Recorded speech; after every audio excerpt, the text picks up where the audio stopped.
Hello student, how are you? Welcome in my YouTube channel as per classes. Dear student, all I want to request you, please share and subscribe my channel. Dear student, today I am starting exercise 3.5. We have completed 3.5 exercise in my previous video. Today I am starting the cross multiplication because we have already clear about the two method, that is the substitution method and other one is the elimination method. And today we will discuss the cross multiplication method on the basis of the question. In this chapter we have to learn first of all introduction of the pair of the linear equation. Dear student, इसमें तीन type के case हम लेंगे. Case one, previous video में मैं exercise 3.2 में भी आपको एक लेक्चर दे चुका हूँ जिसमें मैंने representation of the graphical representation of आपको बताया था linear pair of two variable के बारे में. आज उसी को थोड़ा सा मैं और रिकैप करूँगा जिससे कि you will understand every concept of the previous and the present lecture. तो we will start identification of the linear equation. Case one में when two lines intersect each other, then we know well that the linear pair of the two variable equation is the a1x plus b1y plus c1 is equal to 0 and other one is a2x plus b2y plus c2 is equal to 0. ये हमने दो equation को consider किया, a1x plus b1y plus c1 is equal to 0 and a2x plus b2y plus c2 is equal to 0. Cross multiplication के ऊपर आपको एक question जरूर आता है एग्जाम में, इसलिए इसको आप ध्यान से देखिए. तो ये कह रहा है आपसे जो है कि जो हमें पेयर ऑफ लीनियर इक्वेशन है वो आपसे बोला है कि यदि उसका यूनिक सॉल्यूशन है तो हमें क्रॉस मल्टीप्लिकेशन को फॉलो करना है, और यदि इसमें यूनिक सॉल्यूशन नहीं है तो we have no need to solution, तो हमें क्रॉस मल्टीप्लिकेशन मेथड नहीं लगाना.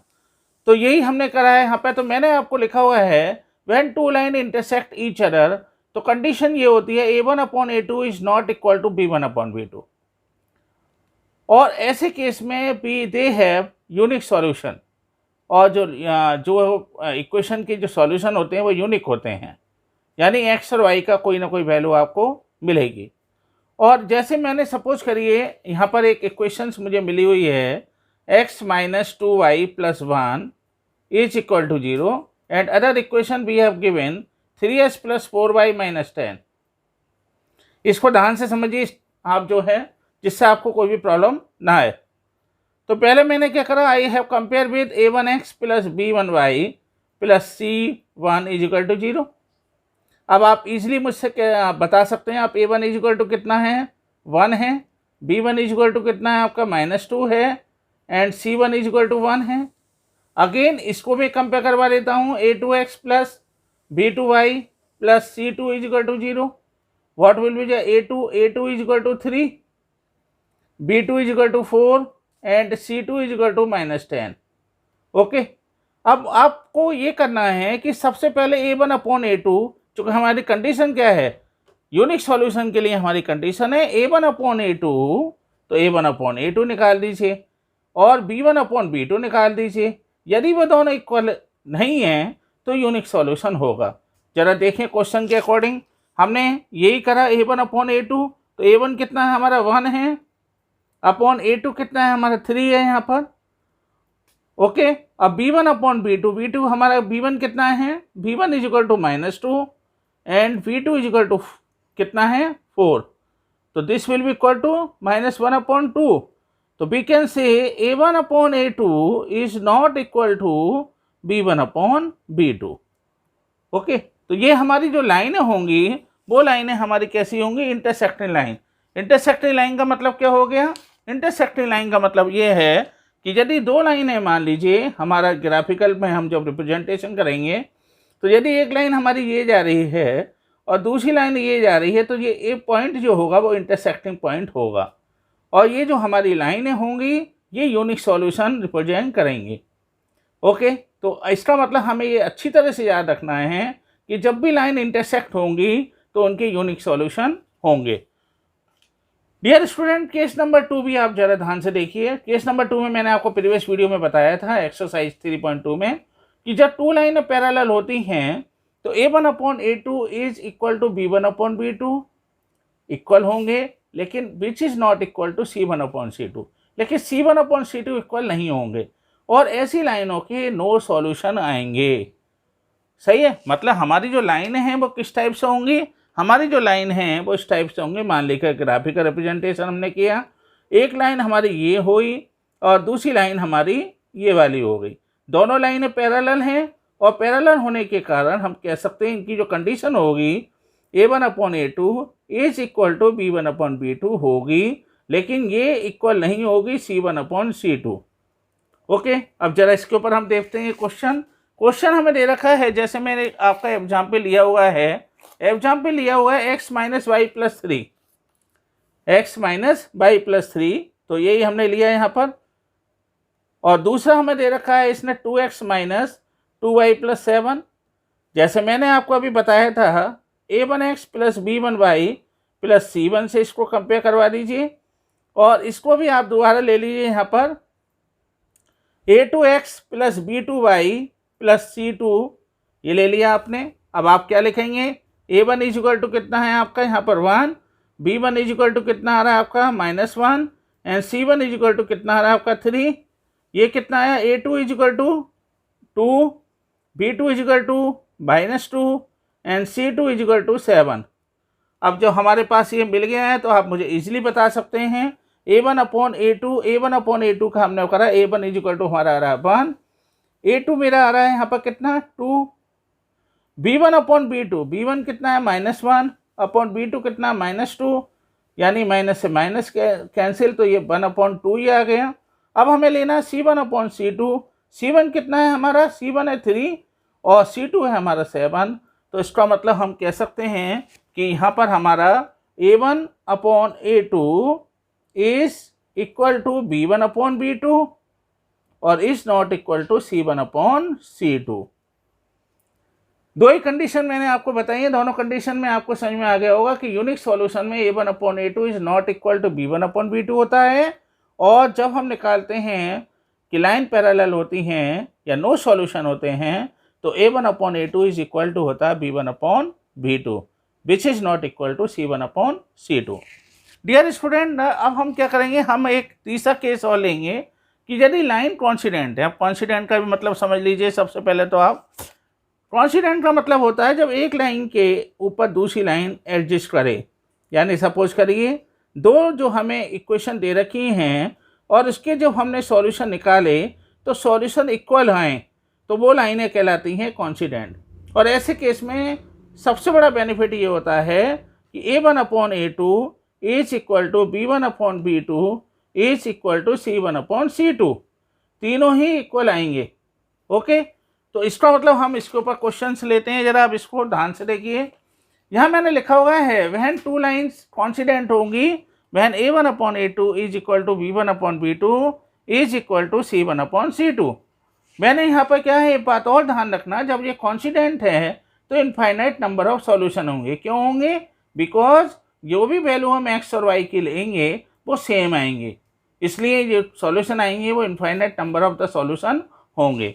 सपोज करिए मैंने यहाँ पर लिया हुआ है, जैसे एक इक्वेशन को कंसिडर किया है 2x plus 3y minus 12 is equal to 0, और दूसरी मैंने ली हुई है 4x plus 6y minus 24 is equal to 0। अब इसको आप कंपेयर करिए A1x plus B1y plus C1 से, और इसको कंपेयर कर दीजिए A2x plus B2y plus C2 is equal to 0। अब क्या आया यहाँ पर आपका A1 इज इक्वल टू हो गया कितना 2, B1 इज इक्वल टू कितना आया आपका 3 and C1 is equal to कितना है आपका यहाँ पर -12। A2 इज इक्वल टू कितना आया 4, B2 इज इक्वल टू कितना आया आपका 6 and C2 is equal to -24। अब जरा वैल्यू रखिए, A1/A2 की वैल्यू रखी हमने तो कितना आएगा यहाँ पर, A1/A2 की वैल्यू आई आपकी 2 और A2 की वैल्यू है 4 यानी 1/2। इसी तरह से यहाँ पर हमने लिया B1 अपॉन B2, B1 की वैल्यू है आपकी 3 अपॉन B2 की वैल्यू है कितनी यहाँ पर आपकी 4, ओके, B2 की वैल्यू है 6, तो ये हो गया 6 यानी 1/2। अब C1 अपॉन C2 भी ले लीजिए। C1 की वैल्यू कितनी आ रही है हमारी -12 और C2 की वैल्यू है -24, तो ये कितना आया, माइनस से माइनस कैंसिल और 12 2 जा होते हैं 24 यानी 1/2। तो we can say A1 upon A2 is equal to B1 upon B2 is equal to C1 upon C2। तो ये आपको तीनों चीज़ अच्छी तरह से ध्यान देंगी। मैंने आपको अभी तक जो रिकैप करना चाह रहा हूँ मैं आपको दोबारा बताता हूँ कि यदि आपके यूनिक सॉल्यूशन होंगे तो यूनिक सॉल्यूशन में सीधी सी बात है, आपको A1 upon A2 is not equal to होगा B1 अपॉन B2। यदि होंगे नो सॉल्यूशन तो लाइनें पैरेलल होंगी और उस केस में हमारा जो आएगा वो आएगा A1 upon A2 is equal to B1 upon B2 but not equal to C1 upon C2।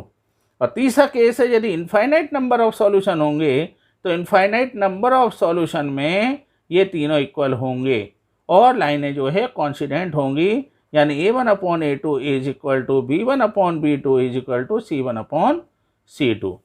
Dear student, ये जो आपकी पूरा चैप्टर है ये इसी के ऊपर बेस है और इसी पे ही आधारित हमें जो है क्वेश्चंस को सॉल्व करना होगा। Dear student, now I am solving the question number 1। तो आपको जो मैंने पहले बताया वो क्वेश्चन नंबर 1 का इंट्रोडक्शन है। अब हम इसके ऊपर क्वेश्चंस को लेंगे। इसमें आपसे बोला गया है कि which of the following pair of linear equation has unique solution, no solution और infinite number of the solution. In case there is a unique solution, वो कह रहा है यदि यूनिक सॉल्यूशन होंगे यानी A1 upon A2 is not equal to B1 upon B2 होगा तो we have to apply cross multiplication method. Okay, तो इसे हमें क्रॉस मल्टीप्लिकेशन मेथड से करना होगा। चलिए we will start question number 1। तो आंसर नंबर 1 का मैं पहला पार्ट कर रहा हूँ। x minus 3y minus 3 is equal to 0। Okay, और सेकेंड इक्वेशन हमें दे रखा है यहाँ पर 2x प्लस 3x, इसको मैं यहाँ लिख लेता हूँ। चलिए 3x minus 9y minus 2 is equal to 0। This is equation number 1, this is equation number 2। अब क्या करेंगे, इनको सबसे पहले हम जो है इससे कंपेयर करवा देंगे। x minus 3y minus 3 is equal to 0 compare with A1x plus B1y plus C1 is equal to 0। Okay, इससे हमने कंपेयर करवाया तो A1 इज इक्वल टू हो गया 1, B1 इज इक्वल टू हो गया -3 and C1 is equal to हो गया -3। ओके, नाउ अगेन आपने जो दूसरी इक्वेशन है, दूसरी इक्वेशन क्या दे रखी है आपको, 3x माइनस 9y माइनस 2। अब इसमें भी आप यही करिए, कंपेयरिंग इक्वेशन विद। यार स्टूडेंट, जैसे मैं सारे स्टेप लिखता हूँ आपको भी एग्जाम में ऐसे ही लिखिए आप, जिससे आपको पूरे नंबर मिले, उसमें कोई भी आपको प्रॉब्लम ना रहे। तो इसमें आपने करा यहाँ पर again A2 is equal to 3, B2 is equal to -9 and C2 is equal to -2। Again अब हमें आपको मालूम ही है फॉर यूनिक सॉल्यूशन, देखते हैं यूनिक सॉल्यूशन है या नहीं है।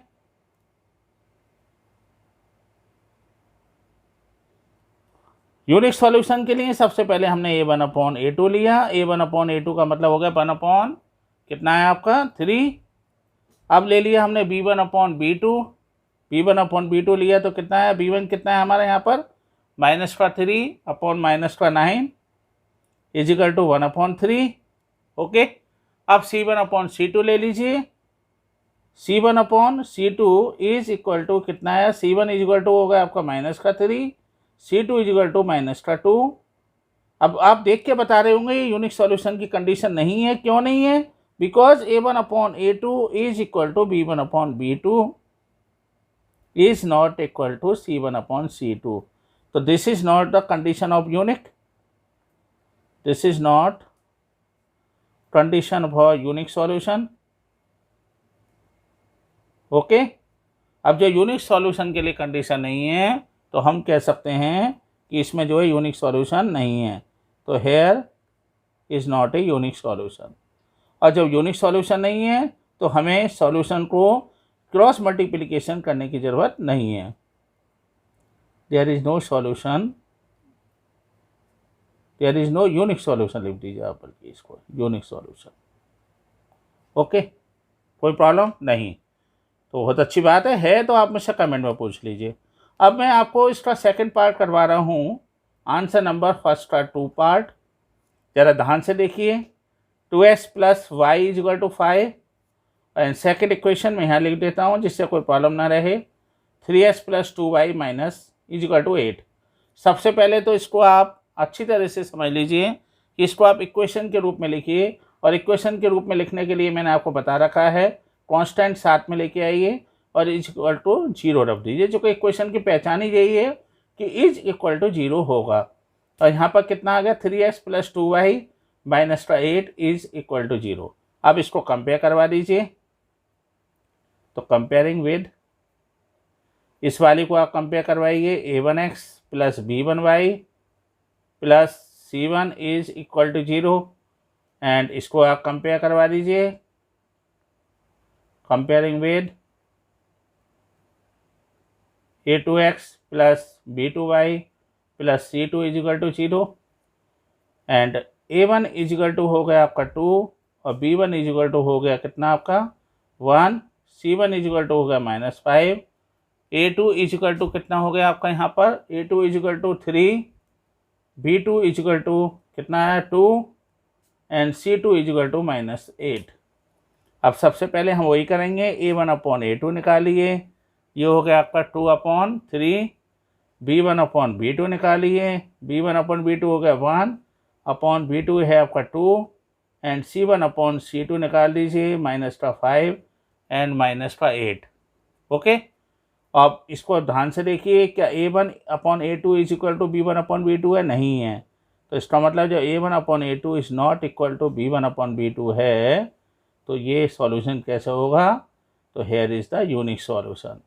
अब आपसे उसने बोला क्या है, उसने आपसे बोला है कि यदि यूनिक सॉल्यूशन है तो क्रॉस मल्टीप्लिकेशन को आपको अप्लाई करना है। तो देखिए क्रॉस मल्टीप्लिकेशन कैसे करेंगे हम थोड़ा। ओके, सबसे पहले क्या करेंगे, आप x अपॉन लिखेंगे इस तरह से, जैसे मैं लिख रहा हूँ वैसे ही आप same to same y is equal to आप 1 अपॉन लिखेंगे, पहले x upon y upon 1 upon. Okay, तीनों लिखने के बाद आपको क्या करना है, जरा ध्यान से देखते जाइए।